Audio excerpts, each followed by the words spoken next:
AFD depuis 30 ans, qui a toujours essayé de partager, disons, les engagements des citoyens français et de ceux du reste du monde pour les libertés. C'est ce qui m'a amené à publier de longue date déjà des livres dénonçant la dictature de Ben Ali. Et on a beaucoup publié aujourd'hui, et pendant 25 ans, plus de 25 ans, une bonne partie de la classe politique française et des médias français fermait les yeux, pour ne pas dire soutenait une dictature le plus terrible du monde arabe. Donc c'est ce qui m'avait amené à publier Jean-François Isnat, notre ami Ben Ali, qui a pu voir une collabo, qui avait eu un impact très fort. J'ai publié plusieurs autres livres dénonçant la dictature tunisienne jusqu'à la région de Carthage, peu avant, un an avant Ben Ali. Et pour moi, il était normal de demander à Monsef Marzouki de témoigner sur l'expérience extrêmement singulière qui a suivi les printemps arabes. C'est vrai que nous tous, nous avons été bouleversés quand est arrivé le 14 janvier, et beaucoup de Français, je crois, ont partagé avec évidemment les Tunisiens les espoirs que cette révolution portait. Et beaucoup de Français aussi ont regardé avec curiosité, parfois avec perplexité et incompréhension ce qui se passait, et le sens en particulier de cette alliance de la Troïka que votre parti politique a constitué, notamment avec El Narda. Et donc ça, c'est quelque chose qui a beaucoup troublé, on peut dire, en France, et qui a été souvent mal comprise. Et c'est pourquoi il paraissait très important de faire comprendre, d'abord à mes concitoyens, aux citoyens français, en publiant dans cette Marzouki, quel était le sens de cette façon de construire une démocratie après ce qui a été le premier des printemps, à ce qu'on a appelé les printemps arabes, n'est-ce pas? Donc, voilà, vraiment, moi, ce livre me tient à cœur. Je pense qu'il est important. Il y a des débats, il y a des controverses, il y a des polémiques, il y a des critiques. Mais il était très important que cette explication puisse être donnée de façon calme, précisément, dans un livre que vous avez bien voulu écrire. Je pense que vous abordez tous les problèmes. Et donc, voilà, j'aimerais que vous me le présentiez, puis après je vous poserai quelques questions avant de passer la parole aux questions de la salle. Bien, d'abord, merci à vous tous et à vous toutes de l'honneur que vous faites d'être ici.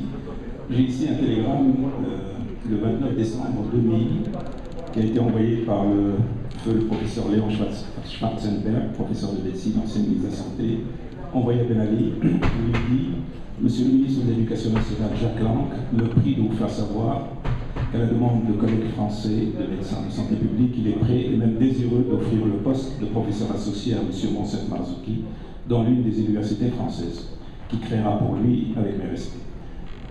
C'est dire que ce n'est pas la première fois que je suis reçu par Jacques Lang, mais c'est la deuxième.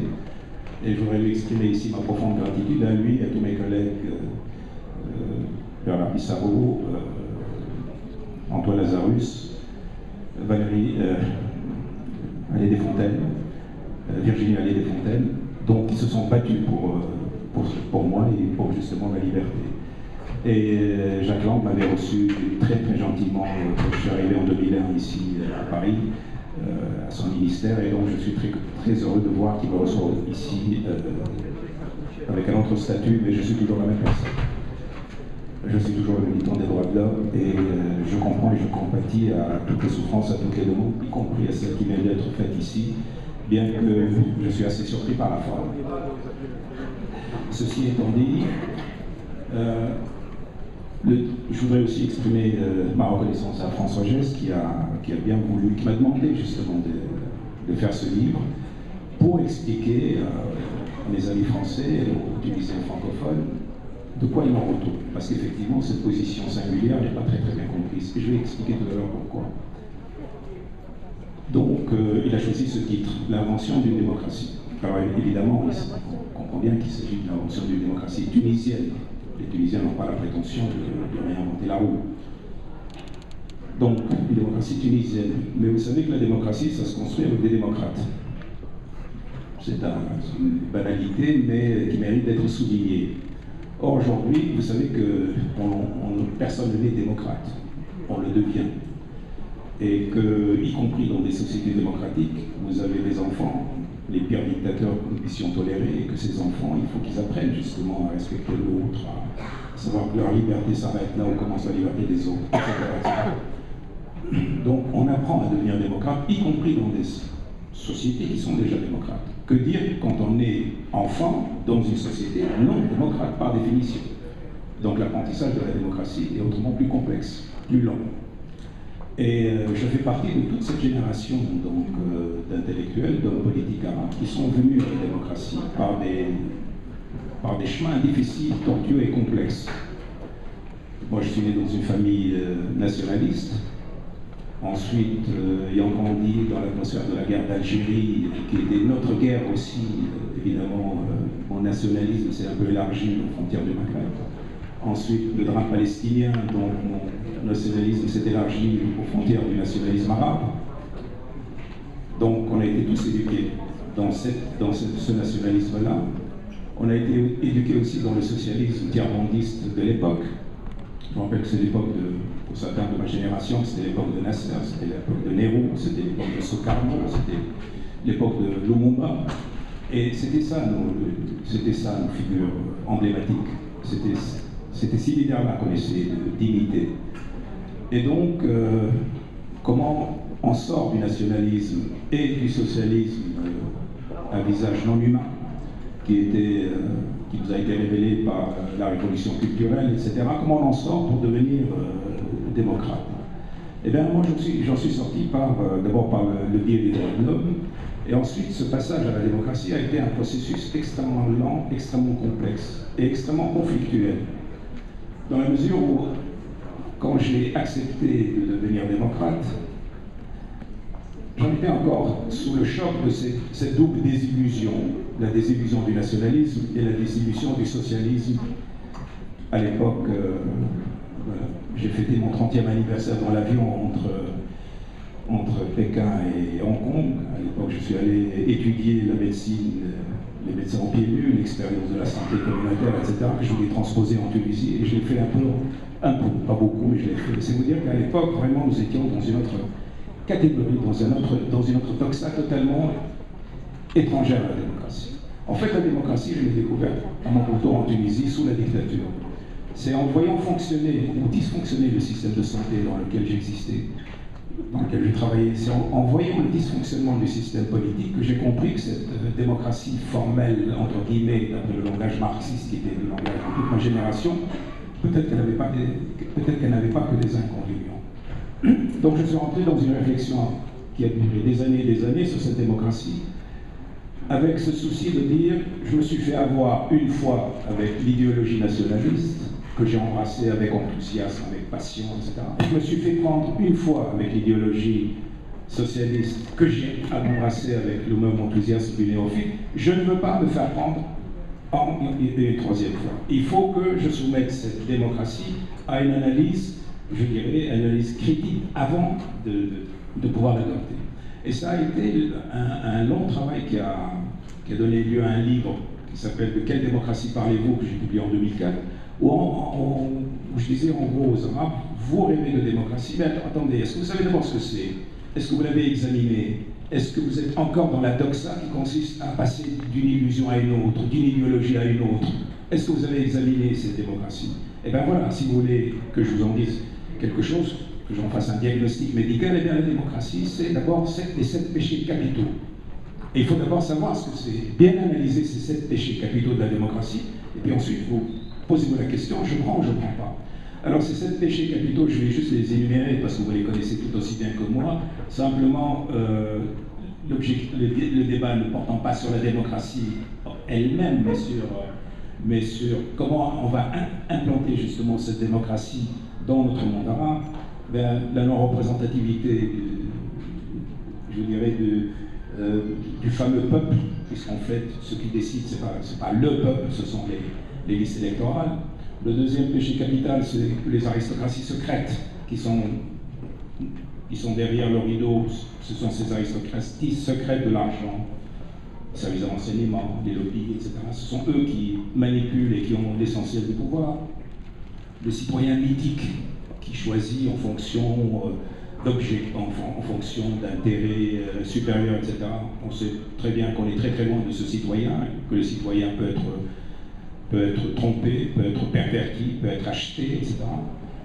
Le politicien, vous savez ce que c'est, malheureusement les politiciens dans tous les pays du monde qui sont sous sous le feu et parfois bien mérité, mais en tout cas, on est très très loin d'un système qui ne peut fonctionner qu'avec des politiciens au-dessus de toute suspicion.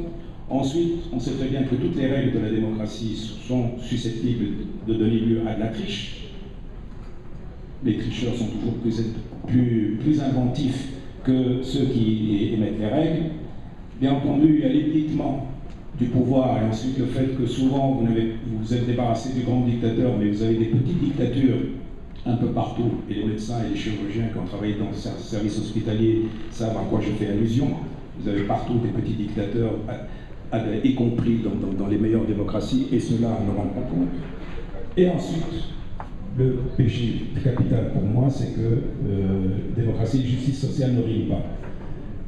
La preuve, vous avez vu cette anomalie dernièrement où Obama voulait augmenter les impôts sur les riches, mais on s'est opposé à lui parce qu'au Parlement, la majorité des gens sont des millionnaires, sont des gens qui ont beaucoup d'argent, et ils ont été élus par des gens pauvres.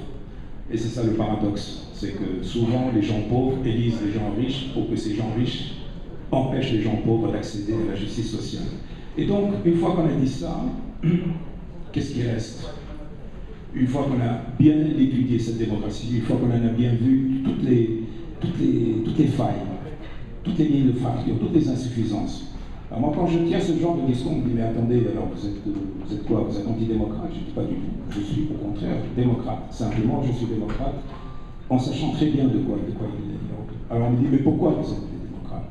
Pour deux raisons fondamentales. La première, c'est que la démocratie, et là il faut revenir à la vieille formule de Churchill, je crois qu'on n'a pas trouvé meilleur. C'est le pire de tous les systèmes, à l'exclusion de tous les autres, qui seront, comme diraient les Alsaciens, plus pires. Donc il y a plus pire que la démocratie, et c'est pour ça que c'est le moins mauvais des systèmes politiques, et ça pour deux raisons. La première, c'est que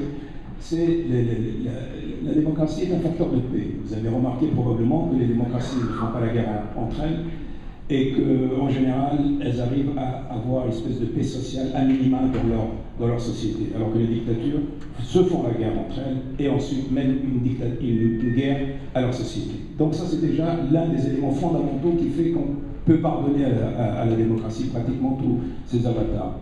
Mais ensuite, la chose qui est extraordinaire dans la démocratie, c'est que c'est un système sympathique parce qu'il est humain. Il est humain en ce sens qu'il est absolument imparfait, mais il est perfectible. Et c'est ça qui fait que la démocratie est quelque chose de précieux, parce que d'abord, ça ne se présente pas comme une idéologie, comme ça tombait du ciel, avec des textes sacrés auxquels on ne peut pas toucher. C'est pas non plus, il n'y a pas de prétention à dire c'est la révélation scientifique, etc. C'est une œuvre humaine. Et cette œuvre humaine, elle est imparfaite, elle est perfectible. Ça veut dire quoi, perfectible? Ça veut dire qu'on peut toujours, en ayant ce diagnostic absolument parfois cruel sur tous les tas de la démocratie, on peut améliorer la démocratie, on peut la bricoler en permanence.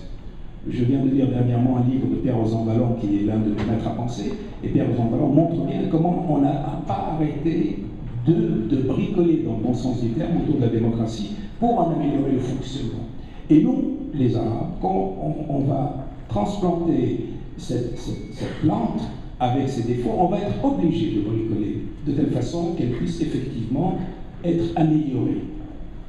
La démocratie, ce n'est pas une recette qu'on implante, la démocratie, c'est un processus, c'est une construction permanente. Actuellement, au Palais de Carthage, j'ai des équipes qui travaillent déjà sur ce bricolage, entre guillemets, les lois sur la transparence, une haute autorité contre la corruption, un observateur donc justement de l'ensemble des acteurs pour pouvoir voir exactement comment ça évolue, un centre d'éducation à la démocratie qui serait quelque chose une espèce de réseau, etc. On est en train de travailler justement pour faire en sorte que les lecteurs soient de plus en plus éduqués, qu'il y ait de plus en plus d'électeurs, etc., etc. On peut bricoler, on peut beaucoup bricoler. Le problème, c'est qu'avant de pouvoir bricoler, il va falloir d'abord que cette plante puisse véritablement prendre racine. Et c'est là que la chose se complexifie. C'est qu'on est quasiment sûr et certain, en tout cas moi c'est ma conviction profonde, c'est que ce bricolage que j'appelle le bricolage, et qui est une œuvre infinie, Ça ne va jamais s'arrêter. On va être continuellement en train de bricoler quelque chose qui est toujours imparfait, mais qui est toujours perfectible. Et d'abord, il faut que la plante, il faut qu'elle prenne racine. Or, aujourd'hui, ma conviction profonde, c'est que cette démocratie n'a aucune chance de s'implanter dans le monde arabe si elle n'obéit pas à deux conditions. Il faut que ce soit une démocratie sociale et il faut que ce soit une démocratie consensuelle. Sinon, elle n'a aucune chance de s'implanter. Ce n'est que tout simplement qu'une parenthèse entre deux dictatures, avec un passage au milieu, au chaos. Pour que nous ayons le temps de la bricoler, de l'améliorer, de l'adapter, de profiter de l'expérience des uns et des autres, il faut d'abord qu'elle prenne racine. Et pour qu'elle prenne racine, deux conditions encore une fois. Alors qu'est-ce que ça veut dire, démocratie sociale? Il faut savoir que le printemps arabe, c'est un printemps qui a d'abord surpris beaucoup de monde. Il y a les services de renseignement occidentaux, les politiciens occidentaux. Ça a beaucoup servi, ça a beaucoup aussi surpris des gens comme Ben Laden qui s'imaginaient que c'est le salafisme djihadiste qui allait abattre les dictatures, prendre sa place. Tout ce monde-là a été surpris. Pourquoi? Parce que cette révolution est une révolution populaire, est une révolution sociale, fondamentalement sociale. Les gens voulaient la liberté, ils voulaient aussi le développement. Les gens en avaient assez de l'illégalité, les gens en avaient assez de la corruption. Alors aujourd'hui, on leur dit, on va vous donner les libertés publiques et les libertés privées. Ils disent, ok, ça nous intéresse. Ça intéresse surtout la bourgeoisie qui jusqu'à présent avait la voiture, la maison, etc. et qui lui manquait les libertés. D'ailleurs, pourquoi Ben Ali est tombé si facilement? C'est parce qu'il avait contre lui les gens qui n'avaient pas les libertés, essentiellement la bourgeoisie, et les gens qui n'avaient pas de quoi manger. Et donc, il y a une conjonction, si vous voulez, de haine et de frustration qui ont fait que le dictateur est tombé si facilement. Donc, ceux qui n'ont pas, les 2,5 millions de Tunisiens qui vivent sous le seuil de la pauvreté, qui ont fait la révolution, pour eux, les libertés, ok. Mais d'abord, il faut que ces libertés servent à quelque chose. Servir à quoi? Servir à leur donner du travail, servir à réduire les inégalités. Or, beaucoup de gens ne savent pas que les Arabes, ce n'est pas la première fois qu'ils expérimentent la démocratie. Les gens qui ne connaissent pas l'histoire ne savent pas que l'Égypte, dans les années 30, 40, jusqu'à 52, était une société démocratique. Il y avait un gouvernement démocratique. Il y avait des partis, il y avait un parlement, etc. Et tout cela a été balayé par la révolution de Nasser en 52. Pour quelle raison? C'est parce que cette démocratie était restée une démocratie d'élite, entre élites, avec des libertés pour les élites, mais que le petit peuple, lui, n'en avait absolument pas profité. Or, aujourd'hui, quand je vois par exemple en Tunisie des gens prêcher pour une économie ultralibérale, d'un côté une démocratie donc formelle, et d'autre côté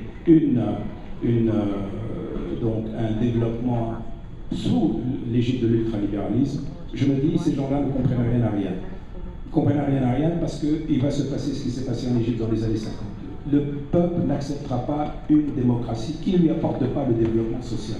Ça veut dire quoi? Ça veut dire qu'il faut qu'il y ait un État fort, un État social, un État capable de développer les régions de l'intérieur, un État capable de lutter contre la corruption.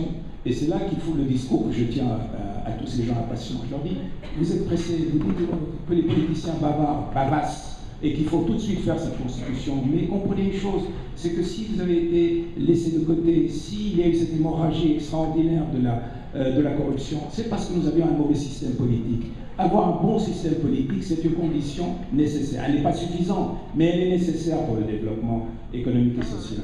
Et ce discours, c'est ce que nous répétons en permanence aux gens frustrés, aux gens qui disent « je veux un travail tout de suite, je veux le développement économique, je veux le développement des régions ». Donc, si nous voulons que cette démocratie, que nous bricolerons plus tard dans le bon sens, s'installe, il faut absolument que ce soit une démocratie sociale. Ça ne peut pas être une démocratie libérale ou une démocratie ultralibérale. Ce serait, encore une fois, préparer le chemin au chaos, plus au retour de la dictature. Deuxième condition, il faut que ce soit une démocratie consensuelle. Et c'est là que je vais vous demander de me suivre, parce que c'est là qu'il y a le problème. Nous avons une société qui est une société, on dit, homogène.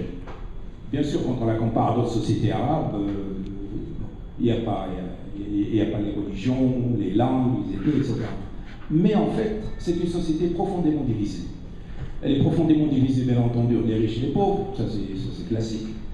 Mais elle est aussi divisée sur le plan culturel. Sur le plan culturel, vous avez une partie de la société qui est fortement modernisée, fortement occidentalisée. Et vous avez une partie tout aussi importante de la population qui est une partie société traditionnaliste, très attachée à ses racines arabo-musulmanes. Et ces deux sociétés qui vivent ensemble dans le même pays sont des sociétés littéralement, je dirais, en embuscade l'une de l'autre. Et ce sont si vous voulez, le résultat des élections, les premières élections libres qui ont donné vraiment le visage de la société, en tout cas des listes électorales, je ne vais pas dire du peuple, mais en tout cas des listes électorales, ont bien montré cette division. Sur les 217 sièges, il y a eu 89 sièges pour le mouvement, donc Ennahda, et le reste, faites le compte, donc à peu près 100, combien, pour l'ensemble des forces dites laïques. Et vraiment, cela traduit totalement la géographie réelle, la géographie politique. Vous avez deux groupes sociaux qui sont là, sur le même territoire. Et alors, qu'est-ce qu'on fait quand vous avez deux groupes sociaux comme cela? Qu'est-ce qu'on fait?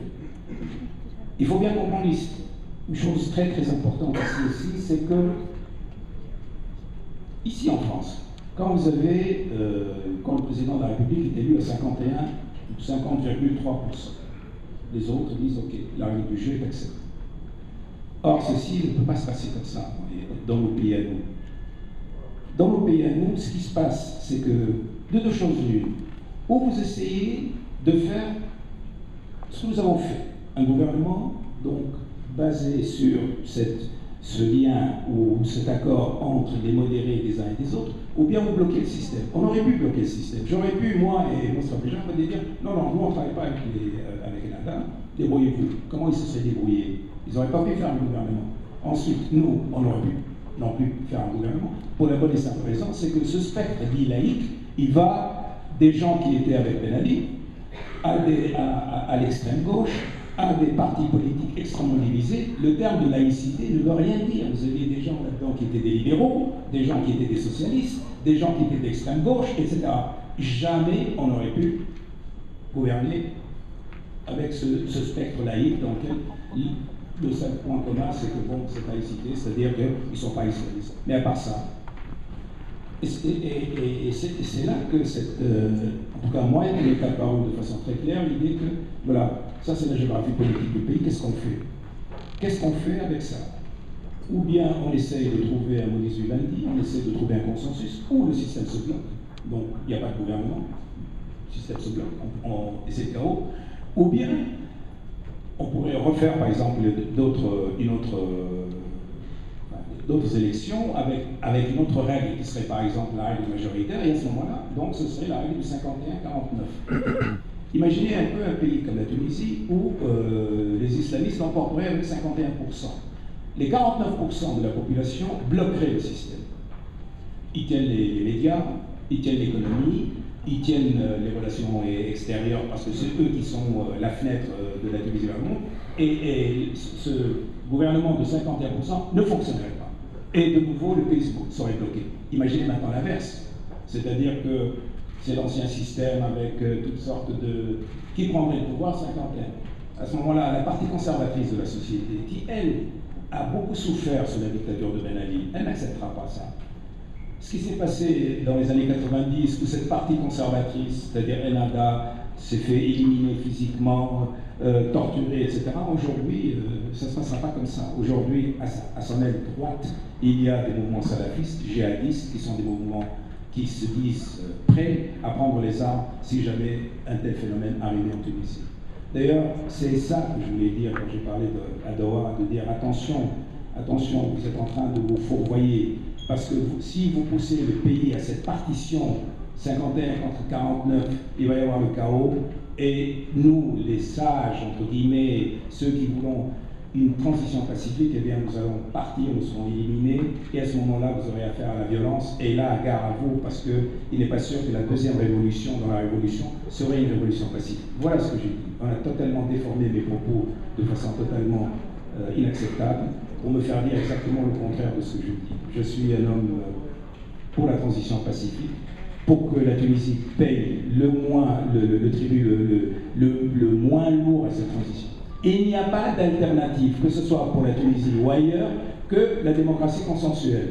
Parce que vous avez deux blocs de ces sociétés qui sont dans la méfiance, qui sont dans la crainte, qui sont dans la peur, et aucune partie de la population ne peut jeter l'autre partie de la population à la mer. Alors qu'est-ce qu'on fait avec ça? Moi, ma stratégie que j'ai développée d'abord sur le plan théorique et aujourd'hui sur le plan politique, c'est de dire il faut qu'on trouve un moyen de vivre ensemble. Vous, là, les modernistes, c'est quoi vos problèmes? De quoi vous avez le plus peur? Eh bien, on a peur pour nos libertés publiques, pour nos libertés privées, on a peur pour l'égalité homme-femme. Ok, attendez, moi je viens de ce monde-là, je viens de votre monde, je suis pour l'égalité homme-femme, je suis pour les libertés publiques, etc. Donc je vais faire en sorte que l'autre partie cède sur ses points et cette autre partie a cédé sur ses points. Et je viens à cette partie traditionnelle. Vous, c'est quoi votre problème? De quoi vous avez peur? On a peur pour notre identité, on a peur pour notre culture, on veut garder notre identité. Ok. Nous allons faire en sorte de dégager le plus large consensus autour d'un certain nombre de points communs. Et si on le fait, on fait sortir la barque de cette atmosphère de tempête, de cette atmosphère d'opposition qui, malheureusement, dans d'autres pays, sont en train de détruire les sociétés. Il n'y a pas d'autre alternative. Que personne ne se trompe. C'est la raison pour laquelle je dis, c'est ou cette démarche consensuelle, ou bien c'est une guerre civile larvée, puis ensuite qui pourrait devenir violente. Et avec chaque fois une partie de la société qui bloque l'autre partie de la société. Aujourd'hui, aucune de ces deux sociétés, entre guillemets, n'accepte d'être citoyen de second ordre. Pendant très longtemps, les islamistes ont été des citoyens de second ordre, aujourd'hui ils n'acceptent plus de l'être. Et je comprends très bien que les laïcs, entre guillemets, ne veulent pas être des citoyens de second ordre. La question est de faire en sorte que tous les citoyens tunisiens soient des citoyens de premier ordre. Et il n'y a pas d'autre solution. Alors vous avez les deux extrêmes qui sont contre. L'extrême droite et puis ensuite l'extrême laïque. Je ne sais pas comment il faut les appeler. Mais on ne peut pas faire une politique avec des positions extrémistes, surtout pas dans notre situation Donc, il n'y a pas d'autre alternative pour que cette démocratie prenne dans les pays arabes au consensus. Et en Tunisie, nous sommes en train de le réussir, parce que la Troïka a réussi, parce que jusqu'à présent, je ne vois pas très bien quelle va être l'alternative, parce que l'alternative, c'est l'affrontement. C'est où il y a un consensus, où il y a un affrontement, il n'y a pas photo, il n'y a pas d'autre alternative. Ceux qui veulent l'affrontement, je ne suis pas sûr qu'ils se rendent compte des dangers qui font courir au pays. Donc il n'y a que... Et nous avons d'exemples, je ne vais pas citer de nom, mais vous savez très bien qu'il y a d'autres exemples, ou parce qu'on n'a pas eu ce consensus, eh bien le pays est malheureusement très mal parti. Donc deux conditions fondamentales. La première, c'est social. Deuxièmement, c'est le consensus. Tout à l'heure, peut-être avec les questions, on viendra sur des points pratiques, le consensus, où est-ce qu'on en est dans le consensus. Je vous dirai tout ça. Pour le moment, je reste sur le thème général. Alors, où est-ce que va la Tunisie? Moi, je suis un homme, comment dire, je crois profondément que nous sommes bien partis. Nous sommes quasiment... D'abord, nous avons réussi ce miracle d'avoir ce gouvernement entre modérés des deux camps. Très belle expérience. Et il faut qu'elle réussisse, parce que sinon c'est l'affrontement, encore une fois. Nous sommes en train d'atteindre un consensus autour de la Constitution. Et là aussi, les uns et les autres ont dû faire des concessions, et c'est extrêmement important.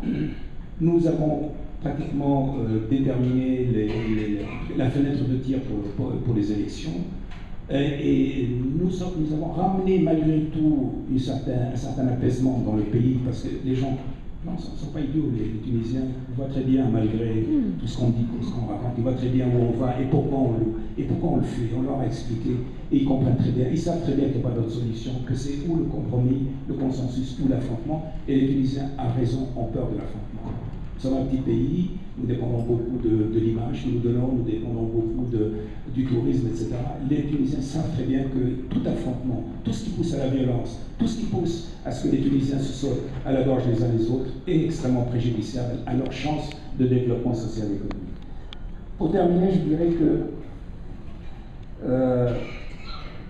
si vous voulez, moi toute cette démarche, elle m'est facilitée du fait que je viens de l'école des droits de l'homme.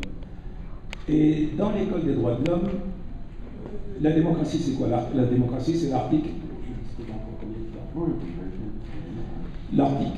C'est quoi la démocratie? C'est l'article 19, 20, 21. et les articles, les droits socio-économiques, c'est l'article 22 à 27, etc. La pensée des droits de l'homme fait que tous les droits sont sur le même pied d'égalité, sont interconnectés, et il n'y a pas de droit que vous pouvez sacrifier aux autres. Donc, de façon naturelle, pour moi, les droits socio-économiques et les droits politiques sont liés.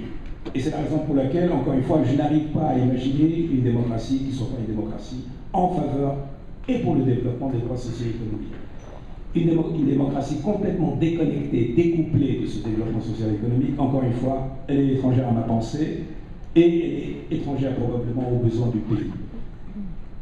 Mais aussi, cette pensée des droits de l'homme me permet d'évacuer ce problème qui est très important en France, qui est celui de la laïcité. Alors là, j'ai aucune envie de rentrer dans des discussions théoriques sur qu'est-ce que c'est que la laïcité, qu'est-ce qu'elle n'est pas, qui a raison, qui a tort dans la définition, est-ce que c'est une propriété culturelle française qui peut être transposée? J'ai aucune envie de rentrer dans ce débat. Je sais qu'il y a des Tunisiens qui se disent laïcs. Moi, j'ai renoncé à ce terme parce qu'un jour, que je faisais une conférence ici à Paris, je disais, voilà, je suis un homme laïque, et le monsieur qui est à côté s'est précipité sur le micro en disant, le docteur ne veut pas dire qu'il est athée. C'est là que j'ai compris, dans l'esprit arabe, donc laïque égale athée. Moi, je ne suis pas athée. Alors, je ne sais pas quel mot il faut utiliser. Alors, on a inventé le mot civil. On est en train de chercher d'autres mots. Donc, mais ce problème de la laïcité telle qu'elle, je dis, moi, à tous mes amis qui se disent laïcs, de deux choses l'une. C'est quoi la laïcité pour vous? Est-ce que la laïcité, c'est une foi? Est-ce que c'est une foi? Si c'est une foi, il n'y a aucun problème. Vous êtes protégé par l'article 18 de la Déclaration universelle des droits de l'homme. Vous avez le droit à cette foi. Mais sachez que ma liberté s'arrête là où commence la liberté des autres. Votre foi, il ne faut pas qu'elle soit, qu'elle appelle à des actes d'agressivité ou d'intolérance vis-à-vis des autres foi. Moi, ça ne me pose aucun problème. Ah non, c'est pas une foi, c'est une position politique. Donc c'est quoi? C'est un programme politique, ok? Donc faites un programme politique laïque et allez voir le peuple tunisien, vous lui dites, premièrement, je veux éliminer le mot islam de l'article 1 de la Constitution, je veux rendre obligatoire dans les écoles ou interdire le voile dans les écoles, je veux, etc. Faites une liste de ce que vous croyez être un programme laïque et allez voir le peuple tunisien. Et si le peuple tunisien vous donne le pouvoir, eh bien faites-le. Mais vous ne pouvez pas rester comme ça en embuscade en permanence. Si c'est une foi, professez votre foi et laissez les autres professer la leur. Si c'est un programme politique, allez-y. Mais moi, en tant que militant des droits de l'homme, je sais ce que je veux. Je veux que, d'après ce que moi je crois donc, en fonction de cet article, la liberté de conscience pour tout le monde, la liberté d'expression pour tout le monde, la liberté d'association pour tout le monde, la liberté d'habillement pour tout le monde. Ce n'est pas à moi, en tant qu'État, de venir dire aux femmes ce qu'elles doivent mettre, ce qu'elles ne doivent pas mettre. Hein, ça fait partie des libertés publiques. Et donc, moi, je n'ai pas de problème avec vous. Je ne peux pas en avoir parce que je suis militant des droits de l'homme. Et en tant que militant des droits de l'homme, j'ai de problème avec personne. Ceux qui se disent laïcs, ceux qui se disent avoir la foi, ça ne me pose aucun problème. Et c'est comme ça que ce type de raisonnement me permet à moi, non pas d'évacuer le problème, mais de le relativiser, de cesser en faire cette espèce de pomme de discorde qui nous empoisonne l'existence. Il n'y a pas, encore une fois, en Tunisie, d'autre alternative que la coexistence de toutes les foi, que la coexistence de toutes les opinions publiques, les opinions privées, et le fait de rechercher un terrain commun pour pouvoir faire que cette société vive pacifiquement et puisse s'occuper essentiellement de ces problèmes qui sont les problèmes de développement. Parce que c'est ça qu'on oublie. Les Tunisiens oublient que nous sommes menacés dans 30 ans de manquer d'eau potable. Nous sommes menacés de désertification. Nous sommes menacés par la crise économique, etc. Et par conséquent, on doit très rapidement fermer ce chapitre de ces discussions idéologiques vaines et creuses pour dire, ok, il y a un socle de valeurs communs. Et ce socle, nous allons le travailler et l'accepter. Il n'est pas parfait, il est perfectible.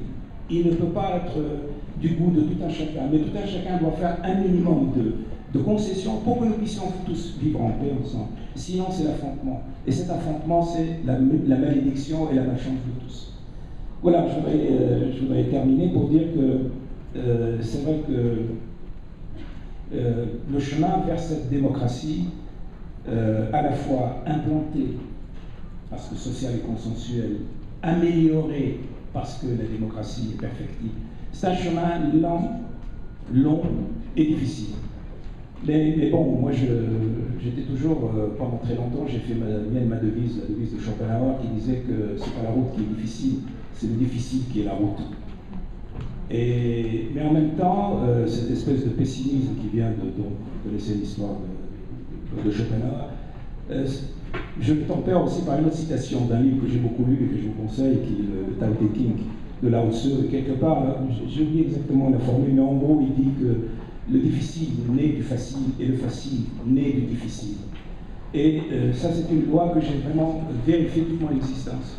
Les positions faciles, les choix faciles, les idéologies faciles, les idées faciles, en fin de compte, tôt ou tard, ils vont accoucher de graves difficultés. Par contre, les choix difficiles, les idées complexes et difficiles, les choix à risque, les choix qui peuvent parfois vous mettre en danger physiquement et psychologiquement et tout ce que vous voulez, où vous devez affronter, ces choix difficiles sont porteurs de cette facilité qui fait qu'à un moment ou à l'autre, on a l'impression de marcher dans une vallée heureuse, jusqu'au moment où, de nouveau, vous avez le retour du difficile. Mais aujourd'hui, nous sommes face à ce difficile, prometteur, gros du facile. Il faut que nous acceptions de réfléchir en dehors des doxas faciles, des simplifications, et que nous comprenions que vraiment nous avons une grande chance dans notre pays, d'installer cette démocratie et de faire qu'elle s'enracine et qu'elle nous permette d'accéder enfin au statut de peuple mature. En tout cas, difficile ou facile, moi je suis habitué à ce long chemin et je vais continuer, quel qu'il soit, parce que je ne vois pas d'autre issue que de continuer sur ce chemin. J'espère qu'il sera compris. En tout cas, une des difficultés justement qu'il faut assumer, c'est d'expliquer et de ne cesser jamais d'expliquer, c'est-à-dire de ne jamais cesser de désespérer de l'autre, qui doit finir au moins, si ce n'est par comprendre, d'accepter votre point de vue, au moins de le discuter avec respect. Parce que c'est ça le problème aujourd'hui en Tunisie, et c'est ça qui m'inquiète. Vous avez un certain nombre de gens qui ne sont plus capables de discuter le point de vue de l'autre avec respect. Or, c'est pour moi une qualité fondamentale d'un débat public, c'est qu'il doit se faire dans le respect. Vous n'êtes pas d'accord avec moi, je ne suis pas d'accord avec vous, parce que nous appartenons à des écoles de pensée différentes, nous venons de milieux différents, nous avons des expériences différentes, etc. Mais au moins, que nous ayons cette honnêteté intellectuelle de dire peut-être que vous avez raison et moi j'ai tort, peut-être que moi j'ai tort, vous avez raison, mais en tout cas, essayons de construire quelque chose ensemble. C'est cette attitude, cette mentalité que j'essaie de prêcher en Tunisie, et je vous garantis qu'il y a beaucoup de gens qui l'écoutent, d'autres qui ne l'écoutent pas, mais bon, la vie elle est faite aussi de ça. Voilà, j'espère que je n'ai pas été très long. Merci beaucoup, merci pour votre attention.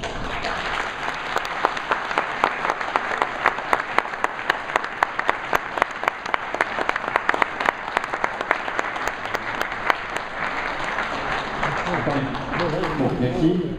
J'aimerais d'abord poser quelques questions avant de passer la parole aux questions de la salle, parce que ce que vous venez de dire, moi je suis allé en Tunisie pour la première fois en 2011, en 2012, et puis j'ai suivi l'actualité, et j'avoue que par rapport à ce que vous venez de dire, j'étais impressionné, je pense que beaucoup de mes concitoyens l'ignorent, par la violence du débat politique en Tunisie aujourd'hui, la violence des attaques dont vous êtes l'objet, avec quelquefois des mensonges, des calomnies, des choses qui dépassent l'entendement. Vous avez évoqué ce que vous avez déclaré à Doha, dans toute la presse et dans Twitter, circule partout le fait que vous auriez dit il faut dresser des potences pour les ennemis de la Troïka et de notre gouvernement. Alors que vous avez dit donc l'inverse. Et ça, c'est répété comme une vérité. Donc ça, ce sont des mensonges. Mais au-delà des mensonges et de la folie qui semble avoir pris une partie en particulier sur les réseaux sociaux des acteurs tunisiens, il y a quand même des critiques qui nous sont adressées et qui sont des critiques politiques fortes et recevables, dont la première peut-être est l'alliance que vous avez nouée avec votre parti, le CPR, noué avec El Narda.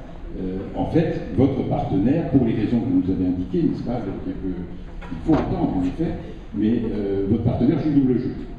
Et El Narda ne s'est pas vraiment rallié à la démocratie, comporte en son sein des franges ou des fractions qui sont extrêmement violentes et fondamentalistes, et de fait, ils protègent les salafistes que tout le monde dénonce, vous-même vous les avez clairement dénoncés, mais ils protègent les salafistes. Alors, du coup, il y a l'idée que cette alliance que vous avez nouée est une alliance qui peut potentiellement extrêmement dangereuse pour la démocratie. Ça, c'est une critique qui vous est adressée par beaucoup, y compris par des amis tunisiens que je connais, qui ne sont pas du tout dans le délire que j'évoquais précédemment, et qui disent, alors ils vous reprochent des faits précis, ils disent par exemple, vous avez reçu en mois de janvier une représentation de la Ligue de protection de la Révolution, que beaucoup accusent, considèrent même, avec des faits précis qui sont allégués, comme une milice qui frappe les militants, qui est extrêmement violente, etc.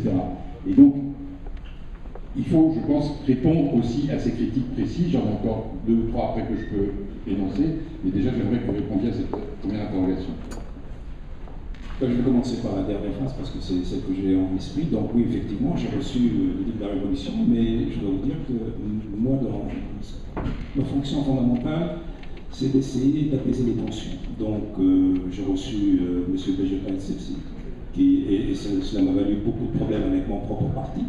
J'ai reçu tout le spectre politique tunisien, j'ai reçu même des salafistes, j'ai reçu tout le monde, je reçois tout le monde. Parce que ma fonction à moi, c'est de dire il faut que ce pays traverse donc cette zone de tempête avec le minimum de dégâts possible.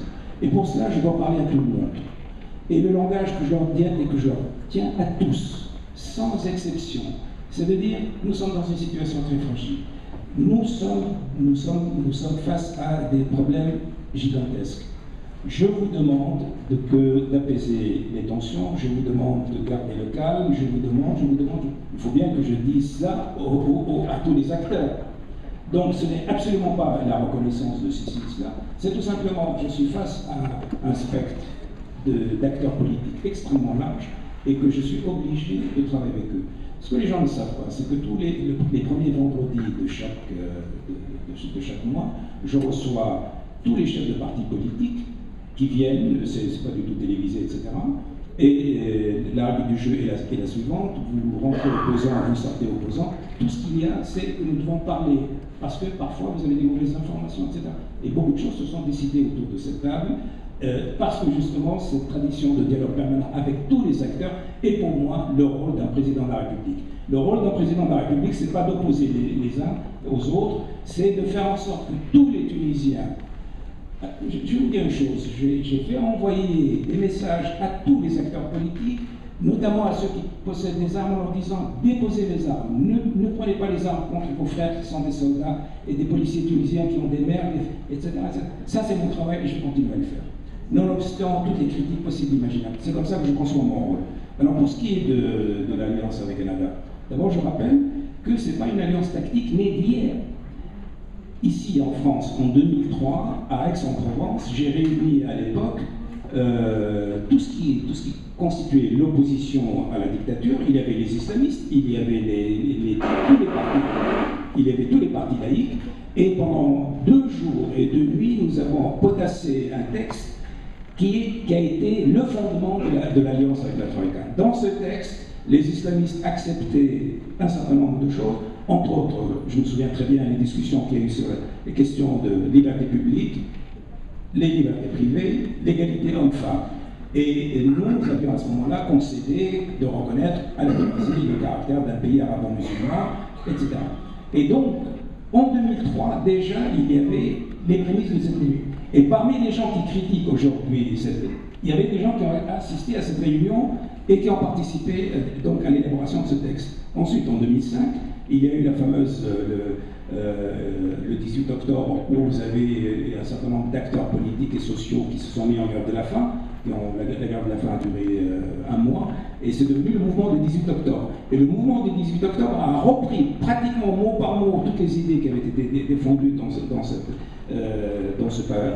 déclaration d'Aix, nous avons appelé la déclaration de Tunis. On voulait faire croire qu'elle était née à Tunis, mais en tout cas, elle avait été travaillée à Aix. Et donc, quand nous sommes arrivés aux élections, il y avait déjà tout un consensus autour de cette affaire. Et pour votre gouvernement, quand nous avons fait la campagne électorale en 2010, en 2011, chacun travaillait pour son compte. Personne, on n'avait rien concocté ensemble. Et devant les résultats, je vous les avais dit, 89 pour Ennahda et pour le reste, il était clair qu'on ne pouvait rien faire que faire une alliance. Sinon, c'était condamner le pays à la paralysie et donc le condamner au chaos. C'était une responsabilité morale de dire il faut qu'on fasse un gouvernement qui fasse fonctionner le pays. Sur quelle base? C'est à ce moment-là que nous avons sorti ces textes, et c'est sur cette base-là qu'il y a eu des élections. Il n'y a à aucun moment l'abandon de la moindre, mais pas de la moindre. Il y a eu d'ailleurs toutes sortes de. Ça n'a pas été une lune de miel, hein, la Troïka. Il y a eu des tas de crises, et chaque fois, ces crises étaient des crises dues à des positions qui étaient les miennes, qui étaient des positions fermes, définitives, sur les droits de l'homme. Attendez, quand je suis entré au palais de Carthage, 220 personnes qui étaient dans les couloirs de la mort ont eu leur peine commuée. Et ça, c'était ça les droits de l'homme. Ensuite, chaque fois qu'il y a eu une atteinte aux libertés publiques, j'ai dit halte. Et il y a eu plusieurs affrontements. Quand le Ennahda a livré Baghdadi Mahmoudi, qui était le Premier ministre libyen, j'ai écrit ma démission. Et on était à 2 doigts de la grave crise politique, parce que j'ai estimé que c'était une atteinte aux libertés et aux droits de l'homme. C'était un homme qui était protégé par les lois tunisiennes. Et donc, ça a été fait sur les principes. 2, la bataille a eu lieu, les graves conflits qu'il y a eu ont toujours eu lieu sur ce principe. Alors, Ennahda, est-ce que ce sont des gens qui jouent, etc., etc. Mais attendez, vous avez des anciens communistes, des anciens perspectivistes, des gens qui étaient absolument contre la démocratie, qui se sont battus pour la dictature du prolétariat il n'y a pas très longtemps. Personne ne leur demandait compte. Demandez-leur de rendre compte. Faites montrer que tout le monde montre pas d'exemple en matière de démocratie. Vous avez aujourd'hui des gens qui sont en train de vous faire un procès sur la démocratie. Hier, ils étaient avec Ben Ali. Hier, et je les tiens, vous savez, moi j'ai les archives. Et ces archives, des fois, on me les amène pour rire.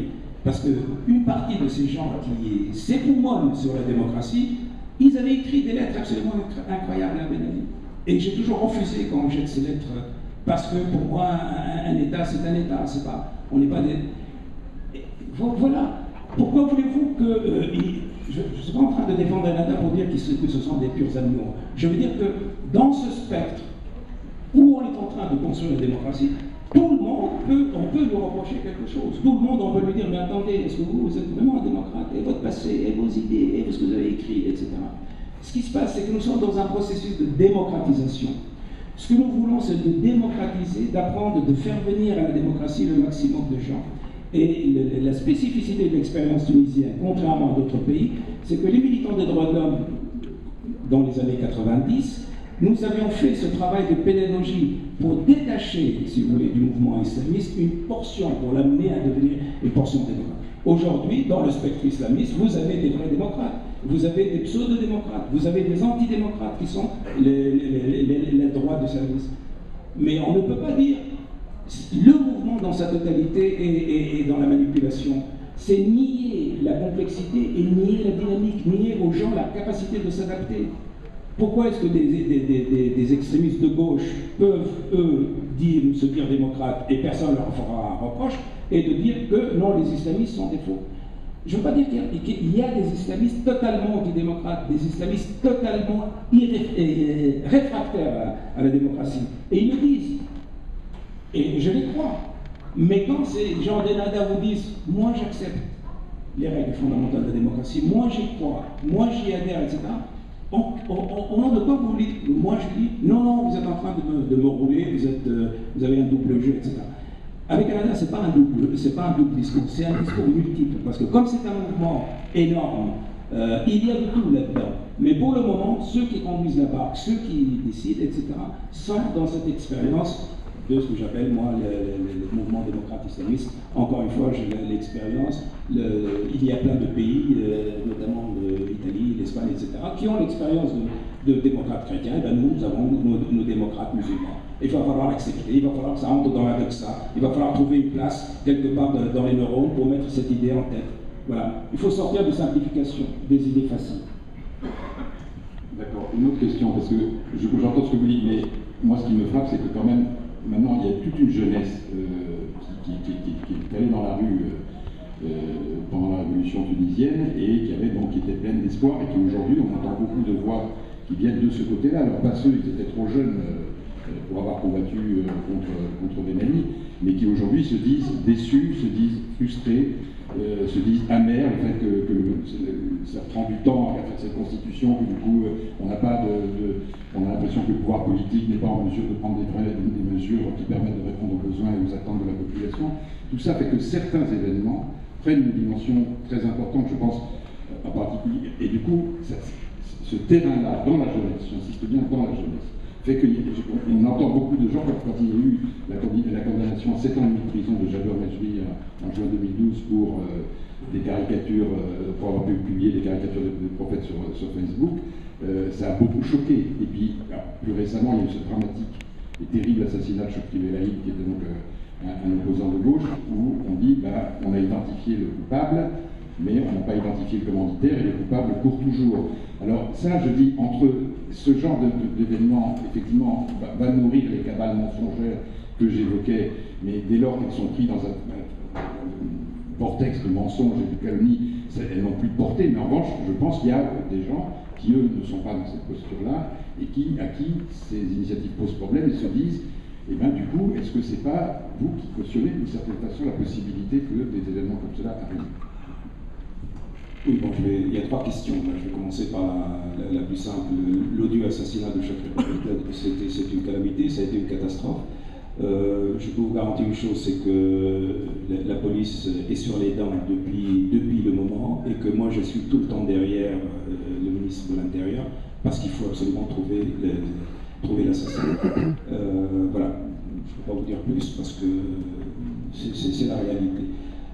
Pour ce qui est de ce jeune blogueur-là, vous me dites qu'il a été condamné, donc j'ai vérifié avec le ministère de la Justice, parce que nous avons des critères pour voir si je pouvais le gracier, parce que jusqu'à présent, moi je suis fier d'avoir gracié 13 000 personnes, alors que l'opposition me le reproche et qu'ils jugent des criminels dans... Non, c'est des gens qui ont été mis dans des prisons absolument abjectes. Je suis allé 2 fois ou 3 fois dans les prisons. Je me rappelle que j'ai fait un passage assez bref, mais je sais ce que c'est que les prisons.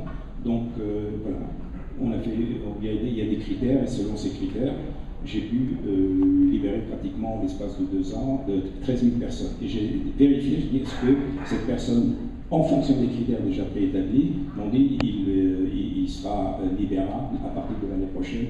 Et je peux vous garantir une chose, c'est que si je suis en fonction, il fera partie des gens qui seront graciés. Ça ne veut pas dire que moi j'accepte ce crime, parce que c'est vraiment... Attendez, il faut quand même se dire que, oui, la liberté d'expression, mais est-ce que vraiment vous ne pouvez être libre, vous ne pouvez affirmer votre liberté que lorsque vous choquez, lorsque vous agressez, lorsque vous insultez, lorsque vous humiliez? C'est une question que je pose.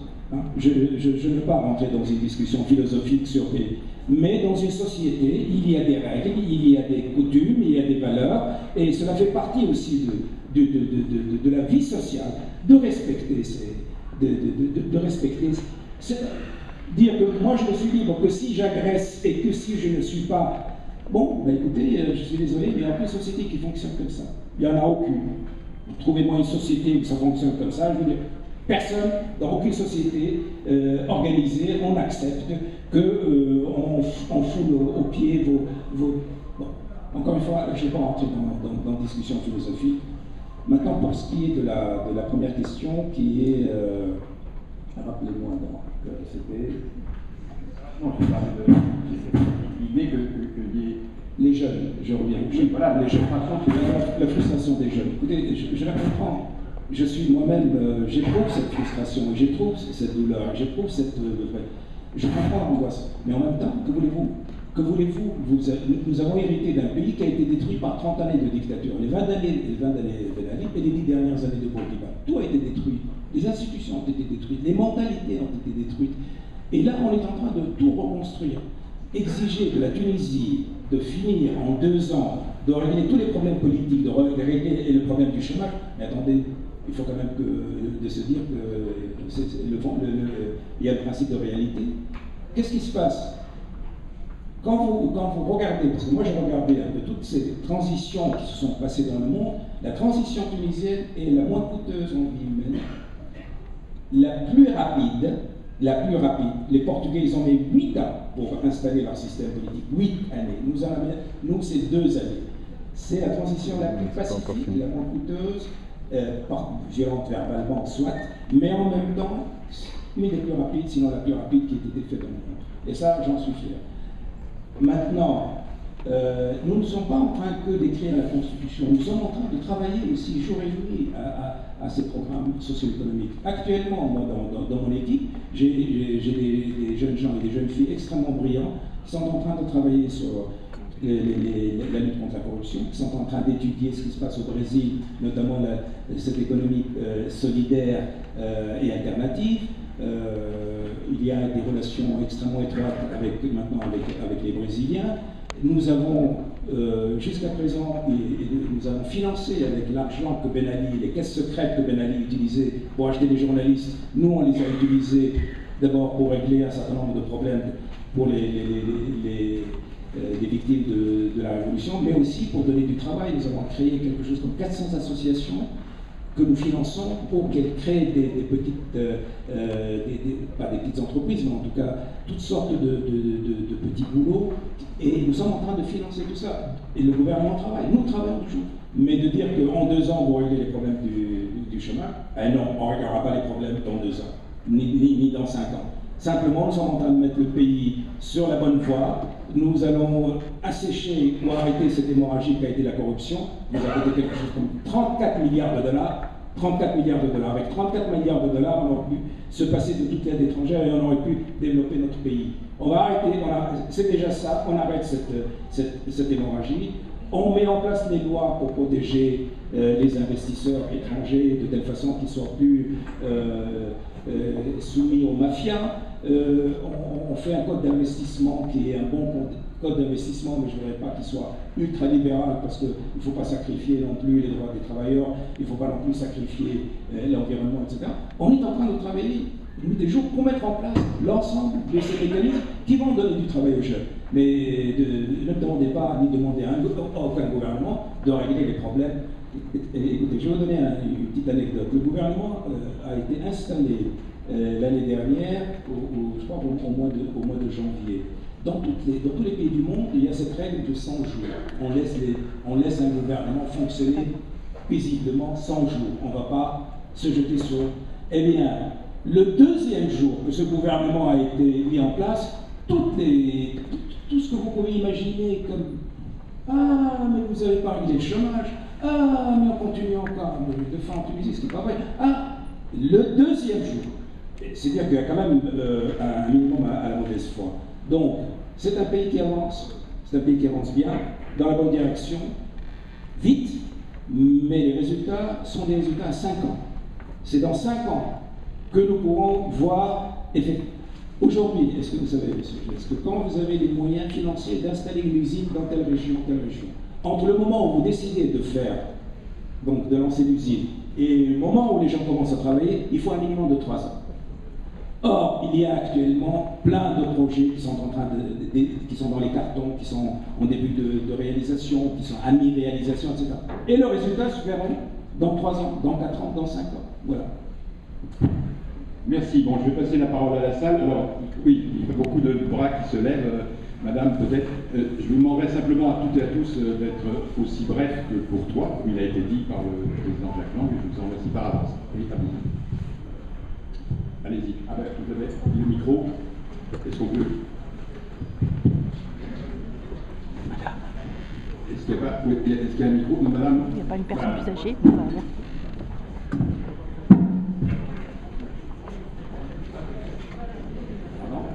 Ah oui, j'entends. Juste, je reviens sur 2 points sur le Monsieur Larraïn, par exemple, il a refusé 3 points. Concernant Monsieur Belaïd, je reviens juste sur 2 petits détails pour dire qu'il y a un égoïsme quand même généralisé. Monsieur Larraïn a refusé 3 fois de comparaître devant le juge d'instruction. Il est au-dessus des lois. Et Madame Basma Belaïd a été soumise à une condition pour qu'elle soit protégée de M. Mazouk.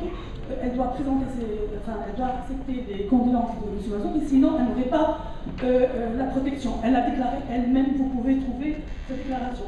Je voudrais poser la question importante sur les illégalismes islamistes imposés en Tunisie depuis la Révolution. On voit sur l'espace public des criminels, récidivistes, qui agissent en marge des pratiques judiciaires, sont impunis. Avec la libération dans l'espace public de violeurs, vous-même vous avez usé de votre droit de grâce qui est devenu une arme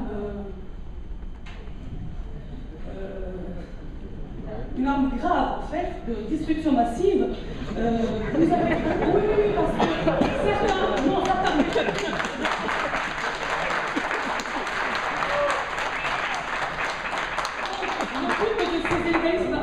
il y a Michel Foucault qui en a parlé, je vais revenir à ce terme-là. Le but, c'est de stabiliser les nouvelles pratiques qui seraient de détruire en fait la tunisialité et instaurer une wahhabisation donc importée du Moyen-Orient par l'appel de salafistes et de wahhabistes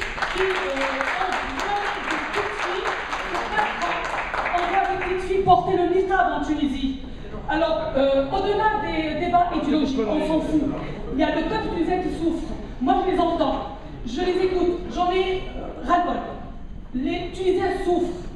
On s'en fiche de vos combats idéologiques. On s'en fiche de votre démocratie. On s'en fiche de votre laïcité.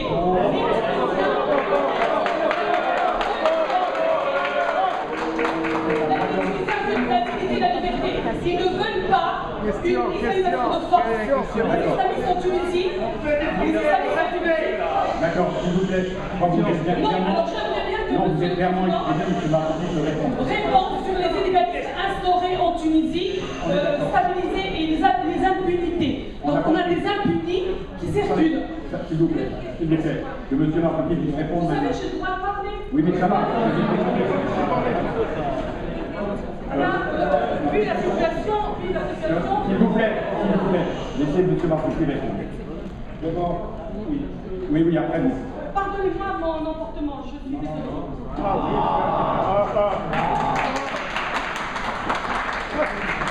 D'abord, je m'inscris en faux contre cet ignoble mensonge comme quoi j'ai soumis cette pauvre Madame Chokri Belrine à un chantage. Je lui ai proposé, c'est indigne. C'est indigne et ça fait partie malheureusement de tout aujourd'hui. Actuellement, il y a un certain nombre de gens qui vont plus devant bien. Sur mon honneur, je n'ai jamais dit cela. Sur mon honneur, il y a ici un grossier mensonge et il fait partie de tous les mensonges qu'on est en train de raconter sur moi. Il va falloir que je vous raconte quelque chose qui va vous faire rire, pour vous dire le niveau. Un jour, on reçoit comme ça de l'ambassade de France, question inquiète, mais attendez, c'est vrai que le président veut vendre le terrain sur lequel l'ambassade de France est érigée pour mettre une mosquée. Voilà le genre de mensonges qu'on est en train de raconter partout. À telle enseigne qu'aujourd'hui, nous sommes en train de les collecter, ces mensonges, et un jour on va les publier pour que les Tunisiens puissent rire. Malheureusement, ce genre de mensonge ne fait pas rire. Donc, encore une fois, je m'inscris en faux, c'est un mensonge odieux.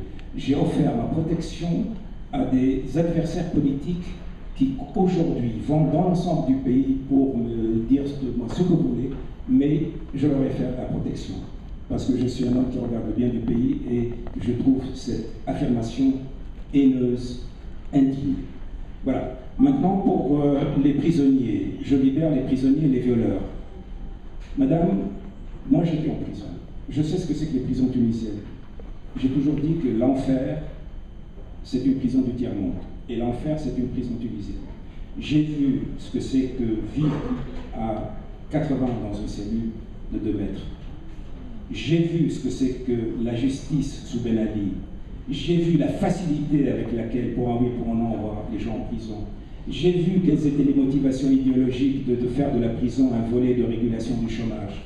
J'ai vu les dossiers comme ma même, où vous avez des gens qui sont là depuis 20 ans, où j'ai vu des gens qui sont là pour 20 ans pour avoir fait 5 chèques. un chèque 5 ans, deuxième chèque sans provision 5 ans,